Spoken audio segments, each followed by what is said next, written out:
Welcome to the Couples Academy show. Today is relationship Q&A. Join us now.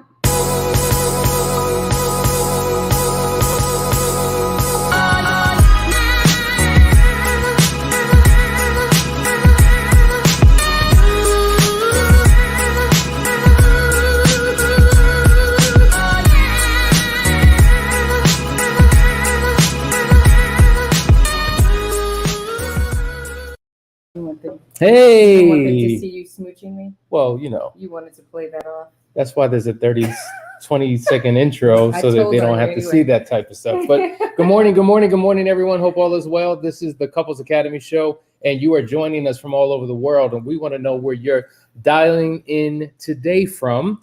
We're talking about questions and answers. We've been in a overcoming infidelity complexities series.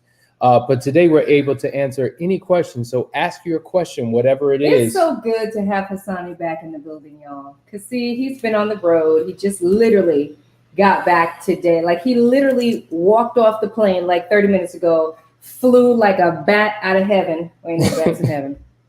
And got here. And now look, he's so committed and he's so dedicated. So let's. Thank you, babe. I appreciate that. So it's good to have him back. We're here together. It's good to be together. Bonnie and Clyde. It is. It's good to be together. Hustle and Flow. And Thelma and Louise. Well, those are two women. Right. But you get the point. You get the point. It's good to be together. There it is. So we want to answer your questions today.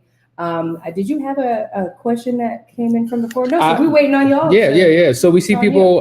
Good morning, Angel. Good morning, Stephanie. Good morning, guys. Latasha. Hey, Rachel. Dee Dee, Rachel, Lakeisha. We have people from South Carolina.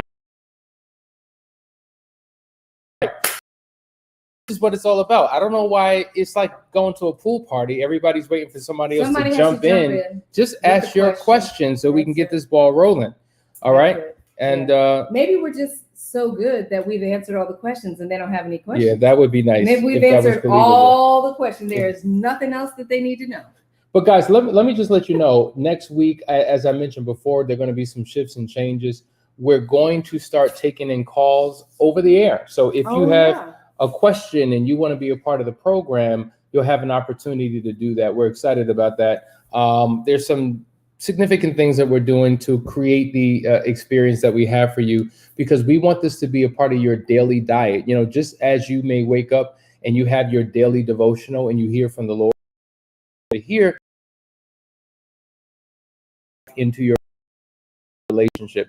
And remember, this is not just for married people. Right. Couples Academy is for married and non-married. And let me just say this, regardless of your relational status, you can be single and alone, you can be dating, in a committed courtship, engaged or married. Couples Academy has a place for you, and we have information to guide you through a process. So maybe this is just a quick announcement we're making today because nobody has any questions. Well, I'll share something because I was really blessed by a message a scripture that I was reading. It was yesterday, and I'm trying to find it, but here we go. It says, so that through the endurance taught in the scriptures and the encouragement they provide, we might have hope. And it says, okay, this is the half part of it. Jesus, of course, is the ultimate example of endurance. Okay, why did I feel like I needed to share that? There was a little bit more to it, and I can't exactly find it. But the scripture that I was talking about actually was in Hebrews. What I just read is in Romans. And it talks about when we go through things in our life, how the endurance that it creates allows us to have hope. Point. So that is powerful because when we're going through things in our marriages and relationships, it's hopeless. But then there are those that are, in the fight, things still look crazy. Like the spouse isn't acting right, the kids ain't acting right, like nothing is right, but they still have hope. And I thought to myself, man, like everything that I'm living in today was the prayers of old. Like, if I think about the last, 2 decades of life, praying and going in and having trust and having faith and just enduring, that hope is carrying me now. Like it literally brought me here and is carrying me now so that I can hope for a bright future. And so a lot of us have lost our spiritual connection. So that's why we can only look at our situation carnally, right? All we see is what he or she is doing. All we see is the lack, the disappointment, the hurt, and the pain. And we have forgotten to latch ourselves on to the true hope, which is the word of God, and which is through our Father, Jesus, well, through our Savior, Jesus Christ, and link up into that word where you will get your hope, where you will build endurance, and it will carry you through the. You know, in our Moving Forward program, there are individuals who are on different spiritual levels, if you will, some who are just coming into the faith. And admittedly, they have stated that their ability to recover has everything to do with their belief in a creator, submitting to the creator's will, following principles that they normally would not follow. And it's made significant shifts within them and an impact on the marriage. So there is no recovery without God. You know, you guys want this transformation to take place, but you can't do it without God. He adds his super to your natural and it becomes a supernatural experience. And so I think that's critically important. And, you know, and there's a couple questions that I want to address them, but I wanted to say that, you know, we are a faith-based organization. Like, everybody knows our principles and what we stand for. Though we work with people who have all kinds of beliefs and all kinds of religions, we don't turn anybody away because we believe that we should be the beacon of light. And if you want to come to the light, we're going to shine it on you as bright as we can. But we also try to keep, you know, we're not Bible thumpers either. We're not with the Bible like, boom, boom, you know, like you need this and you're going to go to hell. We don't do all that. However, I do think that it is time, like with the condition of our country and our society as a whole, there's a lot of hopelessness. People are not going to church because guess what? For a lot of folks, virtual church just doesn't cut it for them. So they just have like opted out. And as I'm talking to some of my clients, they really have fallen away from their faith and they have become disillusioned. And so I want to invite more of that into what we talk about, the spirit part, because the truth of the truth, all the principles that we teach you and everything that we share with you, all that we've been through, the truth is that if we didn't have the anchor of God, I don't think we'd still be here. It's not enough for you to just do the things. You've got to have a spirit, mind, and body, all three connection. Your soul realm is where your mind is. Your thoughts have to be subjected to Christ. Your spirit needs to be subjected to Christ. And when all those are subjected to Christ, then your body moves in alignment with it. But you can't have just the body mechanically doing the right thing because I told you to do it, and your mind is off doing something else, and your spirit is off doing something else. So just wanted to jump in there and say that. That's a great point. We do have some questions. Let me jump into this question. What is your opinion on interracial couples and marriages? That's a good question. What is our opinion? Our opinion is that they exist and that many of our clients come from a multitude of ethnic backgrounds and cultures and races, and it exists. I mean, my best friend is a product of a biracial relationship. I'm sure we all know somebody who is, no matter what the background may be, whether it's black, white, whether it's Arab and Indian, whether it's African and Latino. I mean, it's all across the board. So I don't know how else to answer that question. You know, what's interesting is that when we talk about what type of couples experience challenges, I have come to the realization after working with several couples that it's not necessarily biracial couples that have all the challenges necessarily, but it's multicultural. So for instance, let's just say you're black, but you're Haitian dating a Jamaican, or you're Nigerian married to a South African. A lot of the cultural differences can create more of an issue than racial differences of black, white, yellow, brown, whatever the case may be. Because we're like, you know, black person from America with a white person from America, we're Americans. You know, there's a culture black with there. Asian, white with Asian, we're American, right?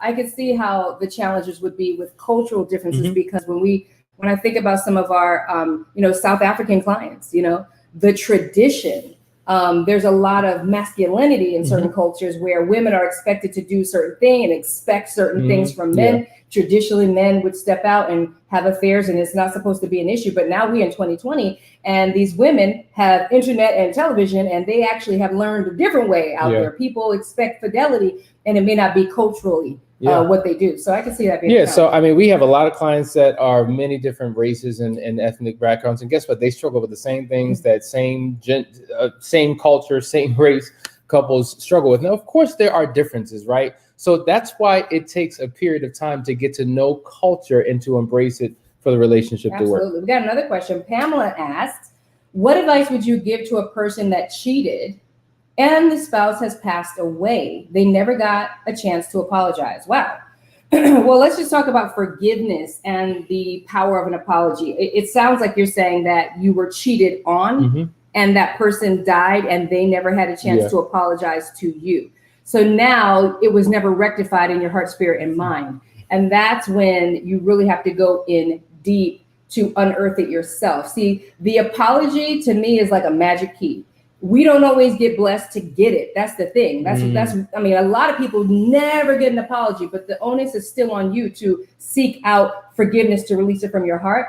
But when you are blessed enough to get an apology, it is like the magic key. It melts the iceberg underneath, and it helps to free you to consider forgiveness. But if you don't have that, you still have to work on acceptance. And acceptance means that I don't bury this pain. I don't act like it's not there, or I don't exasperate the pain and pour it out on other people. I accept that this happens, and then I make a conscious decision to release it. Forgiveness is a free gift that you give to someone who does not deserve it. It's like you are relinquishing your right to vengeance and to any kind of revenge or anything like that. And you're releasing it to God, really. You're like, you know what, God, I release this to you because he says vengeance is mine, not yours, right? This is a bit of a mindset shift. It is a journey to get to a place of forgiveness. It is not something where you like, yep, that's what the scripture says, so I forgive. It just doesn't work that way. When you have a hurt, it goes in deep. And you have to peel the layers out so that you can get to the point of acceptance, get to the point where you are willing to freely give this gift to someone that doesn't deserve it, even when they're passed away. And we have techniques to do that. I mean, letter writing is a part of it, saying prayers and mantras and affirmations, all those things help you to get your mindset in a position to be able to release the hurt. Yeah, I think what you just said was perfect. Forgiveness is not predicated upon an apology. There are many couples that we have that a spouse has been unfaithful and continues to be unrepentant, yet the other partner forgives. So I think that if you understand that, what you're seeking is closure. And Danielle just gave you several examples of how you can begin to find closure, even when you're dealing with an unwilling participant. And he's unwilling simply because he's passed, he's deceased. Say on your own, I mean, by yourself without your partner, but certainly getting help and assistance from somebody who can guide you through that process is critically important. Yeah, because think about it. There are some folks that are still on this side of heaven and they still will not give you an apology, even though they know that they owe it to you. This is absolutely true. You still have a choice in that. Are you going to hold on to this resentment and carry that the rest of your life because they won't give you what you deserve? Or are you going to do it like by releasing it yourself and giving them a gift that they don't deserve? Next question. Go ahead. Okay. Didi Jones says, tell us how a woman can make herself desirable to a husband who no longer seems interested in her, even when there is no known infidelity involved. Wow, that's a deep question. I think it's so unique, right? What those issues might be. I mean, Hassani and I, we've been married 18 years, right? We just had our 18-year anniversary, and we have had our ebbs and flows. There's lots of things that transpire over the years. I mean, right now I'm in my weight loss journey, 14 pounds down and counting. So, a lot of times it could be like real talk. A lot of times we start to not be attracted to our spouse physically.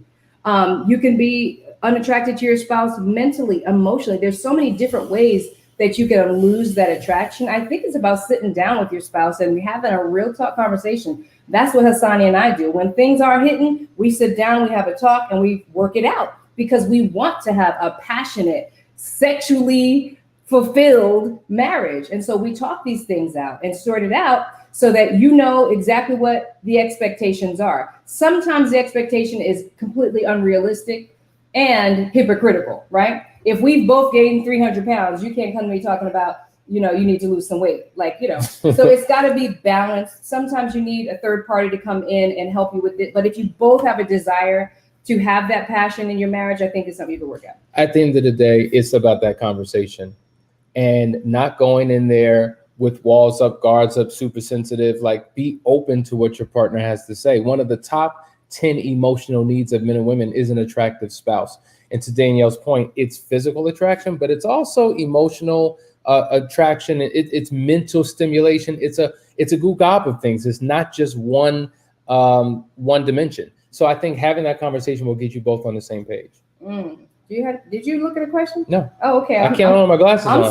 I'm still sorry. I'm just going to read it. So hopefully it's a good one.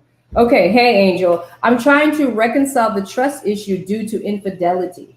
Question is it that I just put my trust in God, or is there a trust I need to have in my spouse? Both. I think you need both. Yeah.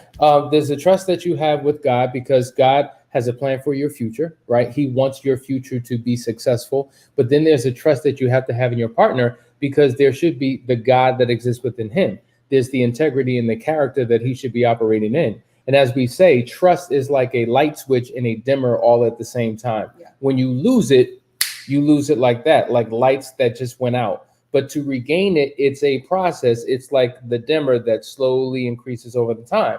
And there is a 3-step process that we take couples through to rebuild and restore that trust. So you can't do it without God, and you certainly can't do it without your spouse. Absolutely. I love that. Shannon's asking, so communication is key to recovery. Why is it that I'm the only one to bring it up? When I do, he will discuss, but how do I get him to feel comfortable discussing it? How do I forgive and forget? That's 3 questions. That's a lot of questions. How do you get him to feel comfortable to bring topics up? Well, you need to have a conversation with him and ask him, what can I do to create a safe space for you?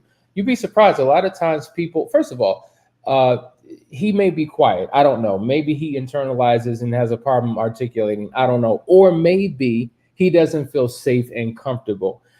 Truth be told, men and women have a problem communicating. And when people are defensive and they cut their partner off, and they tell their partner why they're wrong, they overtalk them, they interrupt them, they trivialize what they say, they minimize it. All of those different things gives them a reason to retreat. And if that's how you're showing up, I'm not saying that you are, but if you're doing any of those things, a person who struggles to communicate, you just giving them every reason in the world why they should never do it again. So creating ground rules and establishing what that looks like that works for the both of you will lead to possibly him feeling more comfortable to communicate. Yeah. And also say you are walking on eggshells about it. A lot of times the reason why people will avoid the conversation is because of shame.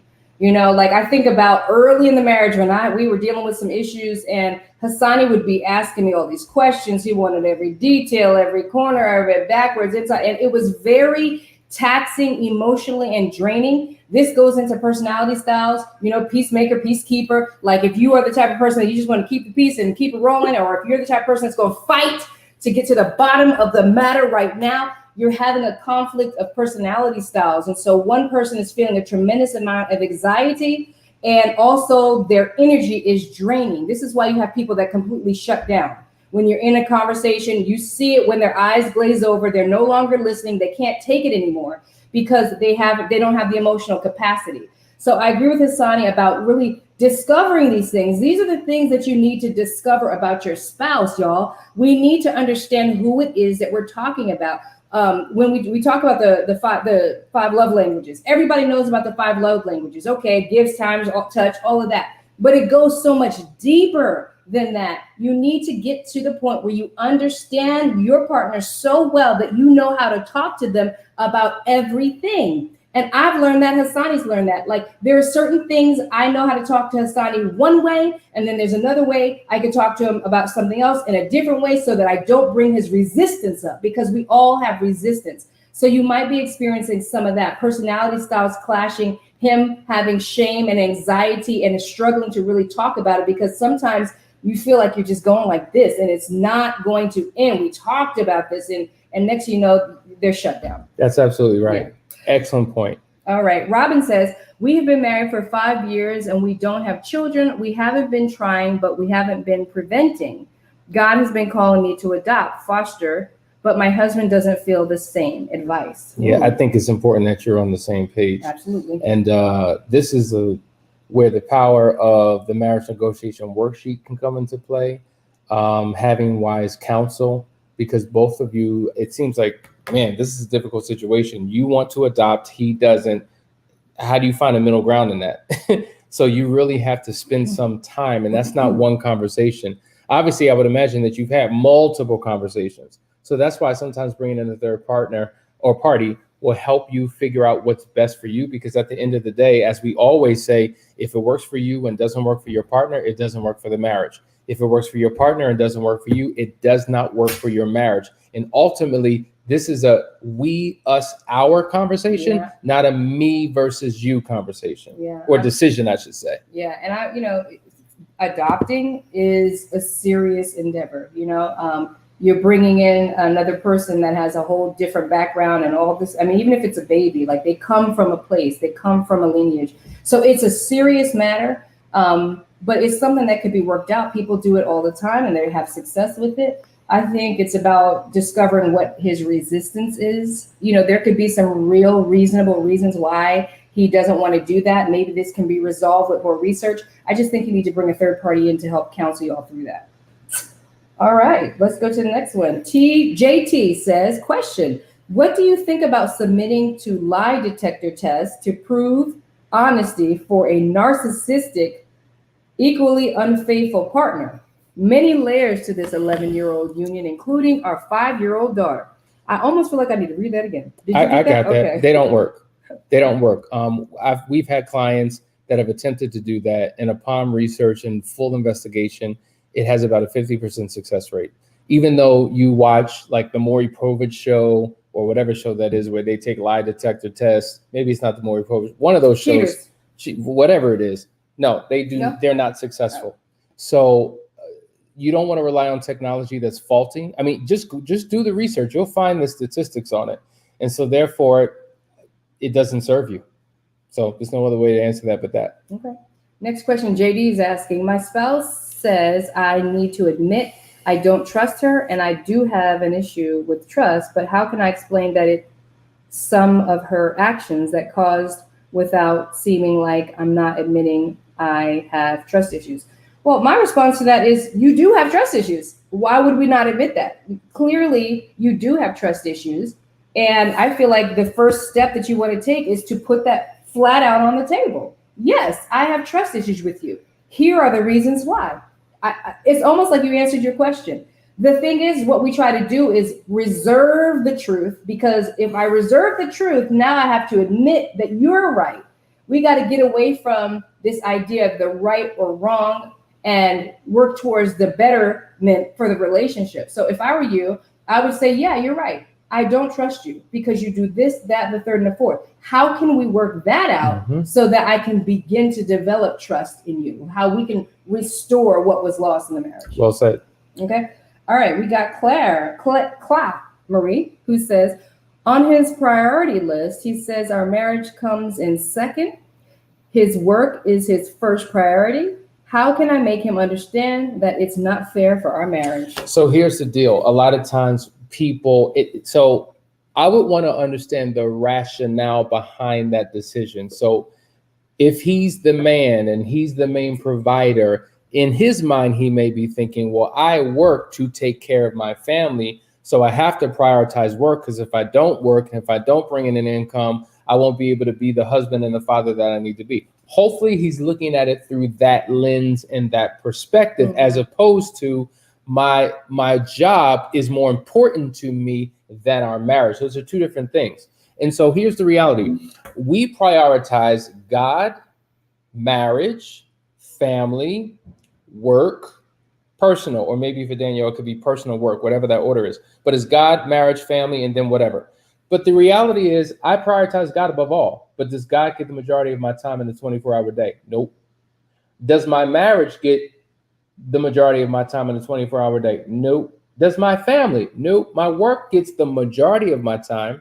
Now, even though my marriage is more important than my family in terms of priority, we spend more time with our family collectively than we do as a couple. So quantity is not synonymous with quality in how you prioritize. That's true. So when we're creating a color-coded calendar, what we do is we put our quality time on the calendar first and then build everything around that, right? So if Friday night is our date night, nothing's interfering with that. If Tuesday night is our work night, nothing's interfering with that. So I'll build sessions and build projects and build speaking engagements around that, though my work is the overwhelming majority of my time. You see the difference? Mm-hmm. So I think having the right perspective of the conversation can help. And then you want to build out, okay, well, whatever the priority is, whatever the order is, let's come up with some tangible things that we can do to enhance the marriage, to enhance the family, to protect it from work and everything else. All right, I love it. Okay, so Kaho says, what to do if the partner has an affair with a coworker for 3 months and got caught, admitted, and said that it won't happen again. But the problem is that they are still working together. What to do, Hassan? What to do?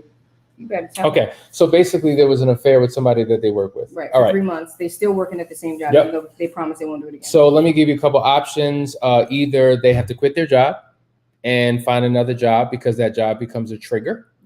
Or there has to be a high level of accountability. One of the things we walk couples through is sending the proper messaging to the affair partner that the relationship is over. And if we do have to interact in any way, it's only going to be on a professional basis.